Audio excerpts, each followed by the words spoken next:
Thank you very much, distinguished guests, ladies and gentlemen. It's a pleasure to talk to you today, and I want to pick up some of the ideas, some of the themes that Professor Raj Reggie already introduced this morning. Why did I title this talk 2062? Well, I have written one of those books that was titled 2062. The year 2062, I surveyed 300 of my colleagues, other experts in artificial intelligence around the world, and I asked them a simple question. I asked them, when would computers match humans in all of their cognitive capabilities? Now, I have to be honest with you, they gave me a lot of different answers. There was a huge, great variability in their answers. But the median year that they predicted was 2062. I think what was interesting is that none of them were predicting it was going to take 5 or 10 years. Equally, very few of them were predicting it was going to take more than 100 years. Not that scale of a problem. I think it's easy to be seduced by the success of large language models like ChatGPT to think that we're perhaps closer to the end goal of matching and possibly exceeding human intelligence in machines. Because like Professor Reddy, I suspect computers won't stop at human intelligence and they'll soon exceed human intelligence. And as the president of ECNU said this morning, there's much more to intelligence than just language.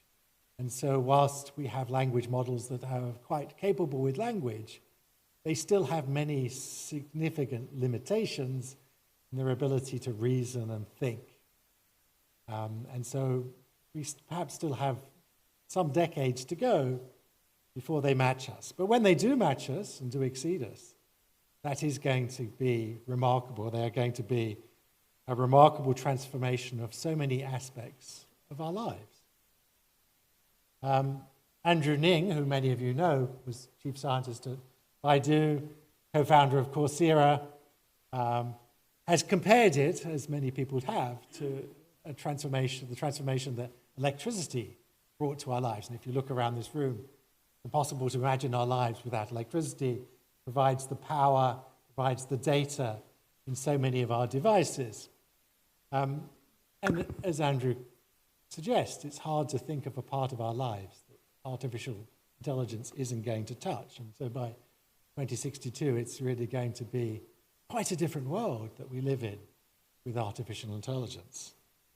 Of course, very immediately we're seeing some of those returns, even with the limited AI that we have today. We're already seeing significant impact, significant economic returns to what we can do with that limited intelligence.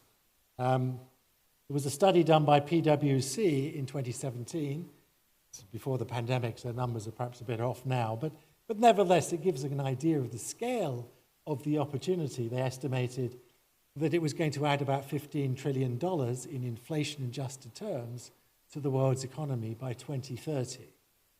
Now, I don't think most of us can't think in trillions. Most of us don't even think in billions. I even struggle sometimes to think in millions. $15 trillion in inflation-adjusted terms, just to give you context to that. If I take the current GDP of China and the current GDP of India and add them together, that's $15 trillion of GDP. So it really is quite a big number. It really is quite a transformation, quite an addition to the world's economy to have found a technology that is going to add $15 trillion, the GDP of China and India combined, to what we do. And there's few other, in fact, I can think of no other technology that is going to have such a large impact in the next couple of decades. And of course, given that scale of that impact, people are getting nervous about what are the consequences. And people are coming up with new ethical frameworks to understand the sorts of questions, the sort of impacts that the technology is going to have. Now, in many cases, we don't have to ask new questions. We can ask the same questions we asked about electricity, the same questions we asked about the steam engine, or we should have asked about the steam engine. Like any technology, it's going to do very similar things, that doesn't mean that there aren't new things to be worried about. There are new things to be worried about because it is going to change the speed, scale, and cost that we can do things. It will break things, therefore, in new ways, even if the questions that we should ask are very much the questions that we always should have asked. What are those questions? What are those impacts? How do we think about this big transformation that's happening to our life? Well, there's a beautiful essay that I'm going to encourage you to take a look at. It was written in 1998, before AI became such a significant factor. So it wasn't actually written, this essay wasn't written about artificial intelligence. This essay was written about computing in general. Written by Neil Postman, a famous humanist, commencement speech at a commencement address he gave in 1998. You can find copies of this speech, PDFs of it on the internet. Just type in 5 things to know about technological change, which is the title of his speech. It's a fantastic speech.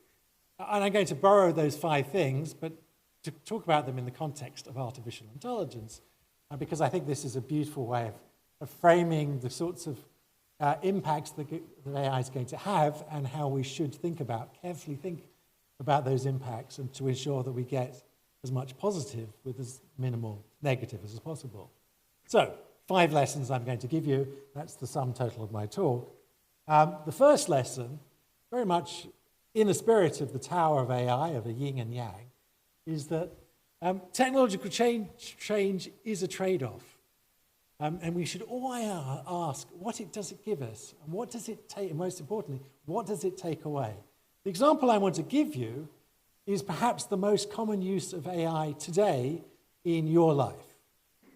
If you use Google, if you get directions on your smartphone using one of the mapping services, Apple Maps, Google Maps, whatever the Chinese equivalent is, or you're getting directions on your car GPS, that's a little AI algorithm that was invented in the 1970s.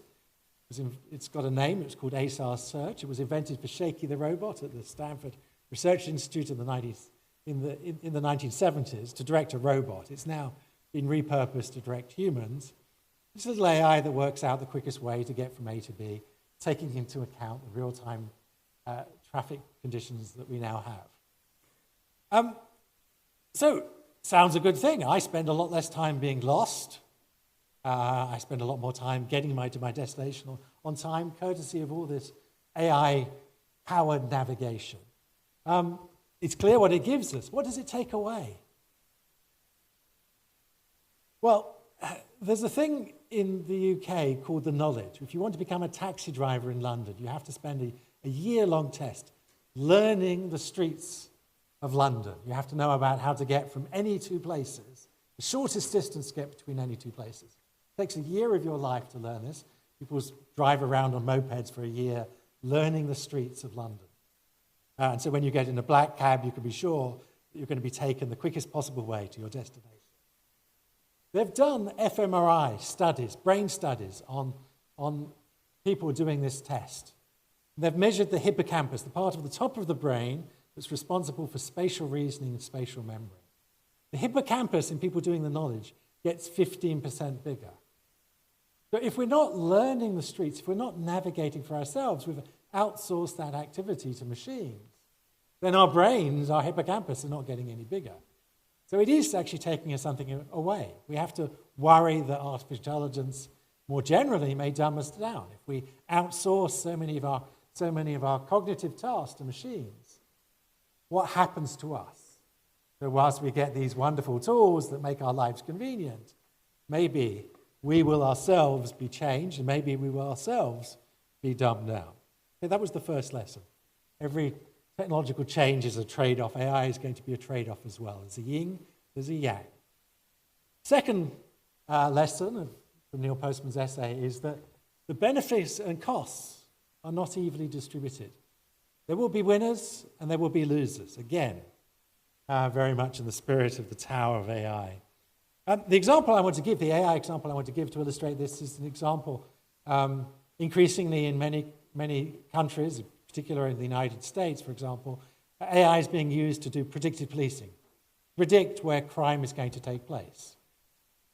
In most countries, you have limited resources for your police force and for looking for crime. And therefore, it sounds like a good idea. Indeed, it is a pretty good idea to say, well, actually, we've got lots of data on where crime took place. Let's use those predictions, use machine learning to predict where crime will take place. Then we can direct our limited resources to those areas where of most need. This sounds a very good idea, although it's fundamentally flawed, like so many things that we do in artificial intelligence, because it's based on historical data. And it therefore inherits the flaws, the biases of the past. Maybe we don't actually know what the ground truth is. We don't actually know where crime took place. We only have a proxy for it, where people were arrested and charged for crime. That's not exactly the same. Maybe we had more police patrols in poorer, in the United States, blacker neighborhoods, and therefore we arrested more poorer, blacker people. And therefore we are prosecuting poverty and race, not crime. And if we're not careful, we're going to perpetuate those biases into the future with these AI tools. There are winners and there are losers. We have to be aware that some groups may be losing out. Third of his 5 lessons is that there's a powerful idea embedded in every technology, and there's a beautiful, immensely powerful idea embedded in artificial intelligence. That's the idea that thinking is computational, that what we do is something the machines, computers, could also possibly do with our brains. This is a dangerously seductive idea because we tend to then project the other things that make us special. And computers are not moral beings.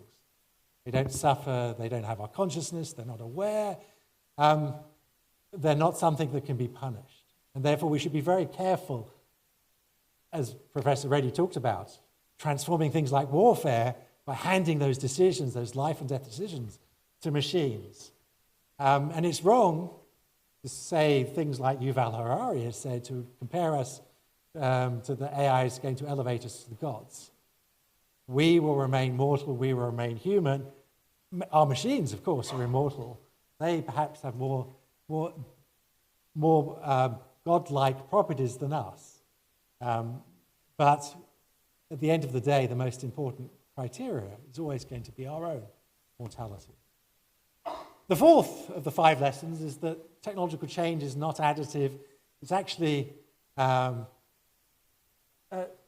it's vast, unpredictable, and even exponential. We do live in exponential times, and we see this, no doubt, with artificial intelligence. That makes it so hard to predict the future. The example I want to give you is an example from 1969. In 1969, the first jumbo jet took off from Boeing's works in Seattle. It was very easy to predict the impact that was going to have on the world. It's going to shrink the world. It was going to give us the jet age, as it did. It's going to make transportation much cheaper. It's going to lower the barriers between our nations. It was going to introduce international trade, international tourism. Those effects were easy to predict. It's rather been forgotten, though, that 1969 we were in the height of the previous pandemic, what was known by many people as the Asian flu. Not clear that it was actually responsible, Asia was actually responsible for it, but at any rate, it was known as the Asian flu. Pandemic that killed around 1 million odd people. No one was talking about, well, actually, the impact of the jumbo jet was to make the next pandemic, the one that we've just lived through, that much worse. Because as soon as the pandemic arrived on the planet, it was quickly, because of jumbo jets and the jet age, in almost every country on the planet. We'd shrunk our borders not only to ourselves, but to viruses as well. So it's very hard to predict those changes. As another example, I want to talk about things like the Facebook algorithm, social media. People working for companies like Facebook wanted to encourage meaningful engagement with the platforms. Again, they didn't have this ground truth. They only had a proxy for it, likes and clicks, that they encouraged, incentivized likes and clicks. And of course, we know now where that's going to take us, the unexpected consequences of that, because it was going to encourage polarized speech. It was going to result in things like the Brexit referendum, the election of Trump, the vast nastiness that now we find on social media, and the ability to manipulate what people want to do and vote by companies like Cambridge Analytica. Again, very hard to predict those unexpected consequences. And the fifth and final lesson I want to share with you from Neil Postman's essay is that it's easy to think that technology is inevitable. Technology is not, though, part of any natural order. Nothing is inevitable. It's too often idolized. But we get to make the choices as to where and how the technology is introduced to our lives, and we often forget that. I want to remind you that we're talking about artificial intelligence. When people talk about artificial intelligence, they tend to focus on the second word, intelligence, because, of course, that's the most important characteristic of us, that we were intelligent. That's in some sense, what feels like the most important characteristic of artificial intelligence we're building, that it's going to be somewhat intelligent. But you should not forget there's another word there, artificial. And I'm increasingly of the view it plays an incredibly important role. It should remind us that the intelligence that we build in machines is very artificial, very different, very artificial compared to human intelligence. There's no reason to suppose it's going to be the same as human intelligence. There is other intelligence on the planet. The octopus is my favorite example. Anyone who's worked with octopuses know how intelligent they are. They are a very intelligent and seemingly quite conscious being. Scientists who work with them say that they can recognize human faces. They recognize the people coming into the room when they're in a tank. They're famous escapologists. They're very smart. They can. One of the measures of intelligence is, can you use tools? Octopuses can use tools. They can be trained to open a screw-top jar to get food out. So by many measures, they're very intelligent. But their intelligence is completely different to human intelligence. Now, of course, all life on the Earth, as far as we understand, is related to all other life. We're all ultimately descended from the same genetic material. But if you have to trace back the tree of life to find where we are related to octopuses, you have to go back a very long way, because we are mammals. We're in the mammal branch of the animal kingdom. They're invertebrates. They're in the invertebrate branch of the animal kingdom. You have to go back hundreds of millions of years to find where we have a common ancestor. Where we have a common ancestor was where life started to go multicellular. There was no intelligence then. There was barely enough cells to make anything interesting. So whatever intelligence the octopuses have, it evolved completely separately to human intelligence. If you want to understand what alien intelligence looks like, well, the octopus is our best guess. And it must be quite different to be an octopus. An octopus has 60% of its brains distributed into its 8 legs. It essentially has 9 brains. It's a very much more distributed intelligence. Interesting if we could ever understand what it is like to be an octopus. And the other metaphor I want to leave you with is flight, artificial and natural flight. Natural flight, of course, is the stuff that birds and bees do, flapping wings, feathers, and all that sort of stuff. Artificial flight, the stuff that we do in aeroplanes, that I will be doing this evening, is with a big fixed wing and a large jet engine behind you. Completely different solution to the same problem. Heavier than air motion. It's the same laws of physics, Napier-Stokes equations of aerodynamics that we have to solve, but a completely different engineering solution.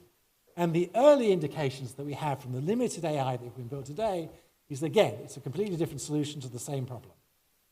And that it's wrong, it's very easy to our experience of intelligence is the one that we ourselves have, our human intelligence. It's very easy to project that onto machines and think their intelligence is going to be very similar to our intelligence, and not to realize, no, it's probably going to be as dissimilar as artificial flight is from natural